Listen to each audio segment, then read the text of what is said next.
Belajar di rumah akan berakhir.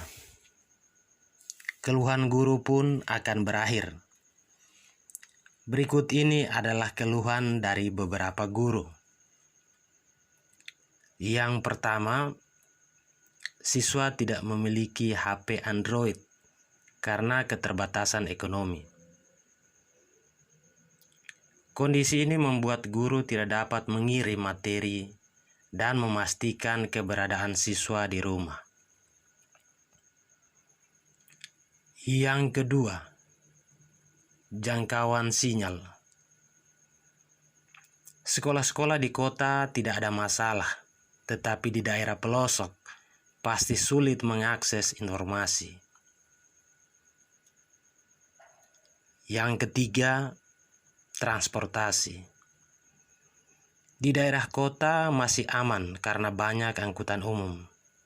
Hal ini bertolak belakang dengan di desa. Harus menjangkau ke kampung demi kampung dan desa demi desa. Yang keempat, berlibur di daerah asal. Libur sekolah membuat anak-anak dari kampung atau desa yang bersekolah di kota harus kembali ke kampung atau desanya. Tidak mungkin bagi guru-guru untuk berkunjung ke rumahnya karena berbagai kendala. Misalnya kondisi masyarakat yang tidak bersahabat, naik turun gunung dengan kendaraan, setengah hari perjalanan bahkan 1 hari perjalanan darat, menggunakan perahu motor, menggunakan kapal laut, dan lain-lain.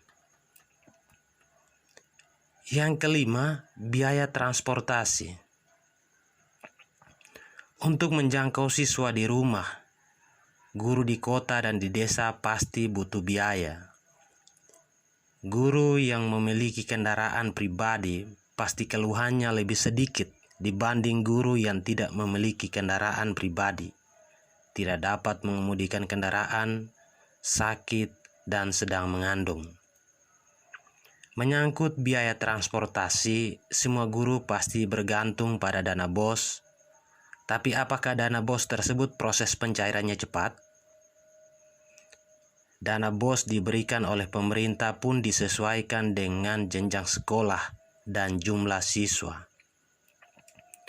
Sekolah di kota dengan siswa yang banyak pasti dana BOS-nya besar. Di desa dengan jumlah siswa yang sedikit, pasti jumlah dana BOS-nya kecil. Intinya, dana BOS tidak disesuaikan dengan biaya transportasi per kabupaten, per desa, atau per RW, atau per RT.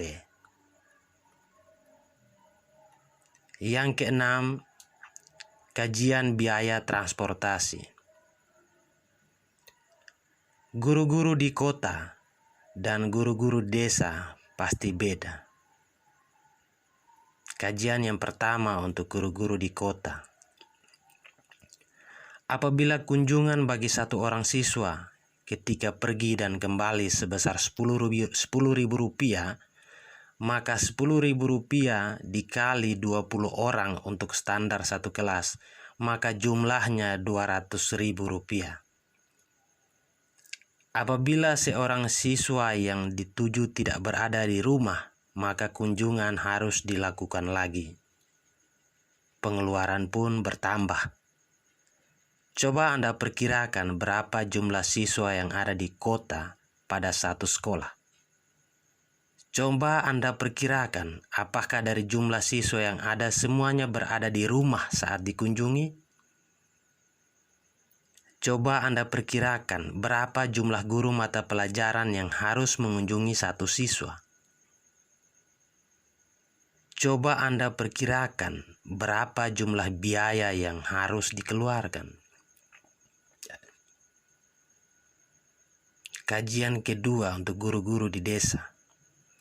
Biaya transportasi ojek antar kampung atau desa berkisar antara Rp20.000 sampai Rp200.000.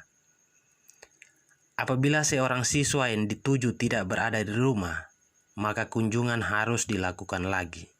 pengeluaran pun bertambah. Coba Anda perkirakan, apakah dari jumlah siswa yang ada semuanya berada di rumah saat dikunjungi? Coba Anda perkirakan berapa jumlah guru mata pelajaran yang harus mengunjungi satu siswa. Coba Anda perkirakan berapa jumlah yang harus dikeluarkan.